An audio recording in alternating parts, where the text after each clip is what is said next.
Hello everyone, mentor 365 channel में आप सभी का स्वागत है। मैं सौरभ यादव आज डिटेल में डिस्कस करने वाला हूं सीपीओ के बारे में।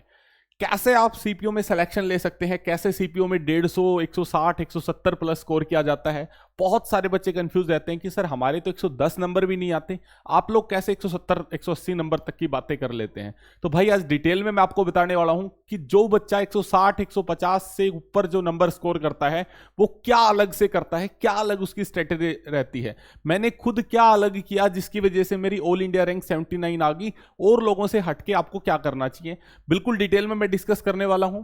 मैं सौरभ यादव आपको 100% गारंटी देता हूं कि अगर आपने ये सारी चीजें फॉलो करी, आपने इन मेंटरशिप को जो मैं आपको बताने वाला हूं, अगर इन चीजों को अप्लाई कर अपनी लाइफ के अंदर, बहुत सारा चेंज आपको देखने मिलेगा। मार्क्स के अंदर भी, आपकी पॉजिटिविटी के अंदर भी, कंटिन्यूटी के अंदर भी, बहुत सारा। क्योंकि सीपीओ एक एग्जाम पैटर्न हटके है सीजीएल और सीएचएसएल से, तो इसको आपको अलग तरीके से देखना पड़ेगा सीपीओ को, है ना मेरा भाई। तो सबसे पहले जो एक्सपेक्टेड स्कोर होता है, आप क्या गलती करते हो, आप सोचते हो कि भाई सब में मिला के आना चाहिए। नहीं, सीपीओ के अंदर मैथ, रीजनिंग और इंग्लिश के अंदर 135 नंबर आपको लेने ही लेने पड़ेंगे, 101%। इसके अंदर कोई किंतु परंतु नहीं है। अब दिक्कत कहां आती है बच्चे के साथ, देखो मैं इसमें आपको पहले दिक्कतें बताऊंगा, फिर उनके सॉल्यूशंस पे भी बात करेंगे। दिक्कत क्या आती है, मैथ में बच्चा 41 नंबर पे ही रह जाता है सीपीयू के अंदर। सबसे बड़ी बात, रीजनिंग में जहां सीजीएल, सीएचएसएल और सारे एग्जाम्स में 100% उसके मार्क्स रहते हैं, सीपीओ के अंदर भी बच्चा एवरेज मार्क्स उसके 37 से 40 नंबर तक, इंटेलिजेंट बच्चे की बात कर रहा हूं, 42-43 नंबर पे सीपीओ के अंदर रह जाता है। इंग्लिश की अगर मैं बात करूं तो इंग्लिश में अच्छा स्कोर कर लेता है बच्चा, 43-44 तक चला जाता है। अगर तीनों को आप मिलाओगे तो 140 या 120 स्कोर बैठता है मेरे भाई। तो 120 आप रह गए, लेने कितने थे, 135। 15 नंबर का ये बड़ा गैप आ जाता है, और जहां आपके नंबर 150 आने चाहिए थे वहां आपके 130 नंबर आते हैं। ये चीज आपको कभी रियलाइज नहीं होती। सबसे बड़ा, आपका अगर कोर सब्जेक्ट इंग्लिश है, रीजनिंग है, तो इसमें 100 आउट ऑफ 100 ही लेने पड़ेंगे दिल्ली पुलिस एसआई चाहिए तो। अगर दिल्ली पुलिस एसआई भी नहीं चाहिए, आपको सिलेक्शन चाहिए, रैंक चाहिए, तो इसमें 100% टारगेट करना पड़ेगा आपको इन 3 सब्जेक्ट्स में। और ये लॉन्ग टर्म सब्जेक्ट होते हैं, लगातार मेहनत करनी पड़ेगी।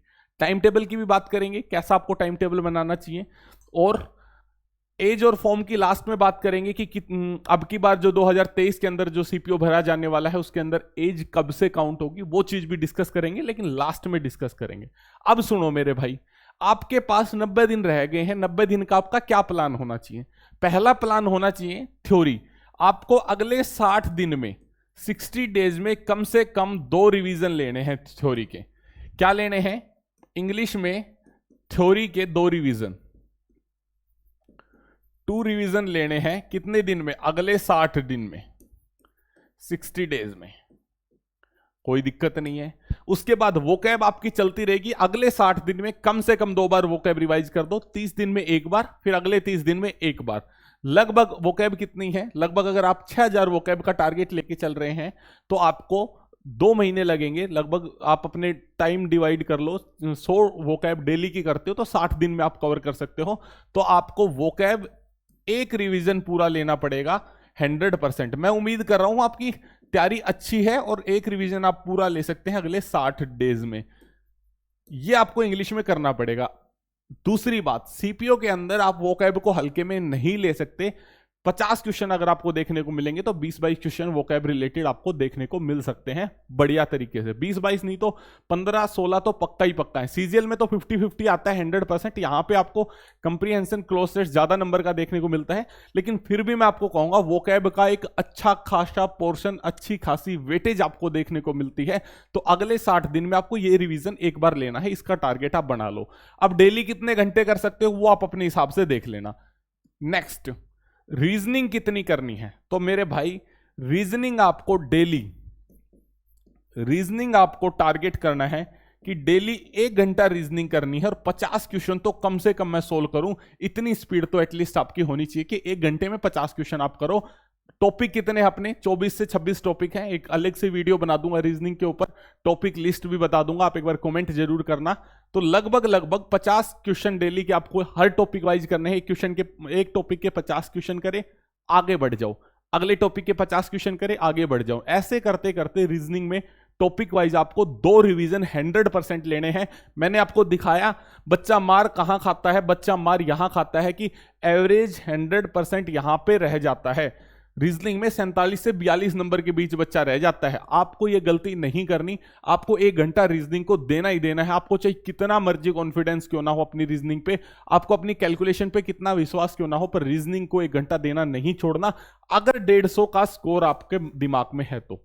ठीक है मेरे भाई, तो रीजनिंग का ये 2 रिवीजन आपको करने ही करने हैं अगले 60 दिन में। आप कहोगे सर जो लास्ट के 30 दिन बचेंगे वो, तो भाई वो भी बताऊंगा। अधूरा ज्ञान खतरनाक होता है, इसलिए वीडियो लास्ट तक देखना, ये चीज मेरी 100 हमेशा मैं आपको बोलता हूं। अब उसके बाद देखो, मैथ आपको 3 घंटे पढ़ना है। एक रिवीजन पूरे मैथ का 60 दिन में ले लो, 100% मैथ का, क्योंकि अर्थमेटिक सीजीएल वाले बच्चों की क्या खासियत हो गई, अभी मेंस में आपने देखा अर्थमेटिक की वेटेज ज्यादा थी और अर्थमेटिक को ज्यादा प्रीफरेंस देते हैं, लेकिन सीपीओ के अंदर 50-50% का रेशियो रहता है। अगर आपको 50 क्वेश्चन देखने को मिलेंगे तो 30 क्वेश्चन आपको अर्थमेटिक से मिलेंगे, सॉरी 25 क्वेश्चन अर्थमेटिक से मिलेंगे तो 25 क्वेश्चन एडवांस से मिलेंगे। 50-50% वेटेज आपका रहेगा। तो आपको पूरी जी जान लगानी है इस चीज के ऊपर कि मैथ में आपके 50 आउट ऑफ 50 मार्क्स आए तो 100% आपका रिजल्ट रहे। तो एक रिवीजन अगले 60 दिन में, एक रिवीजन आप पूरा कर दो मैथ का, इतना ही पॉसिबल है, और पूरा बढ़िया तरीके से इसको जी जान लगा दो। उसके बाद जीएस की, तो जीएस में 3 चीजें हैं। जीएस में आपकी 3 चीजें हैं, बिल्कुल बारीकी से अगर आप समझोगे तब आपको पता चलेगा। एक है करंट अफेयर, एक है आपका स्टैटिक जीके, एक है डिस्क्रिप्टिव जीएस, मतलब आपके नोट्स हो गए या ल्यूसेंट होगी, और एक चीज और है आपकी ऑब्जेक्टिव। तो अगले 60 दिन में इसका एक रिवीजन कर दो, इसका एक रिवीजन कर दो, और स्टैटिक जीके मेंटर 365 पे हम भी करवा रहे हैं 50 टॉपिक बढ़िया तरीके से मैं आपको करवाऊंगा। 30-40 घंटे में 100% टॉपिक कवर हो जाएंगे, एक भी क्वेश्चन बाहर नहीं जाएगा, मैं आपको गारंटी दे रहा हूं। लेकिन फिर भी यहां पे आपको एक रिवीजन पूरा कर लेना है 60 दिन में। 60 डेज में आपने ये कर लिया। करंट अफेयर को आप डेली 30 मिनट दे सकते हैं, कोई दिक्कत नहीं है। ठीक है, लगभग आपको ये प्लान आपको फॉलो करना है जीएस के अंदर। जब आपका ये काम पूरा हो गया तो फिर 60 दिन के बाद आपका क्या प्लान होना चाहिए? 60 दिन के बाद आपका प्लान होना चाहिए ये मॉक टेस्ट के ऊपर काम करना है, स्पीड पे, कैलकुलेशन पे, स्ट्रैटेजी पे और करंट पे। ये आपका लास्ट 30 डेज का प्लान होना चाहिए। किसका? लास्ट 30 डेज का। लास्ट 30 डेज प्रॉपर तरीके से, अभी मॉक टेस्ट लगाएं या ना लगाएं, बिल्कुल लगाओ। वीक में कम से कम 2 मॉक टेस्ट अभी जरूर लगाओ, एक सीजीएल का लगा लो, एक सीपीओ का लगा लो। लेकिन जब लास्ट के 60 डेज आपके बचते हैं, सॉरी लास्ट के 30 डेज बचते हैं, तो डेली एक सीपीओ का मॉक 100% लगाना है। सीपीओ वाले बच्चे सबसे बड़ी गलती करते हैं, बिना मॉक लगाए पेपर देने जाते हैं, क्योंकि सीपीओ के मॉक टफ लगते हैं। भाई जिंदगी टफ है, जहां लड़ोगे वहीं जीतोगे। अगर आपको टफ लग रही है कोई चीज तो आप समझो आप सफलता के दरवाजे पे खड़े हो। अगर उस टफ चीज को आपने पार कर लिया तो सफलता आपके हाथ में होगी। इस चीज को आप 100% समझ लो। तो भाई मॉक टेस्ट आपको क्या करना है? एक सीपीओ का मॉक डेली लगाना है 30 दिनों तक, लास्ट 30 दिन तक। तो इसमें आपके लगभग डेली 3 घंटे जाएंगे। उसके बाद कैलकुलेशन पे डेली काम करना है 30 मिनट, ताकि आपकी कैलकुलेशन मिस्टेक ना हो। और स्पीड की बहुत ज्यादा जरूरत पड़ने वाली है सीपीओ के मॉक के अंदर, सीपीओ के टेस्ट के अंदर, सीपीओ के एग्जाम के अंदर। अगर आपको दिल्ली एसआई टारगेट करना है तो speed is one of the most important weapon. अगर स्पीड आपके पास नहीं है तो आप लैग करोगे। आप रीजनिंग को 50 मिनट में सोल्व कर रहे होगे, मैथ के 10 से 15 क्वेश्चन छोड़ के आओगे, किसी हालत में 120 से ऊपर स्कोर नहीं हो सकता। अगर स्पीड आपके पास है तभी आप 150-160 स्कोर कर सकते हो।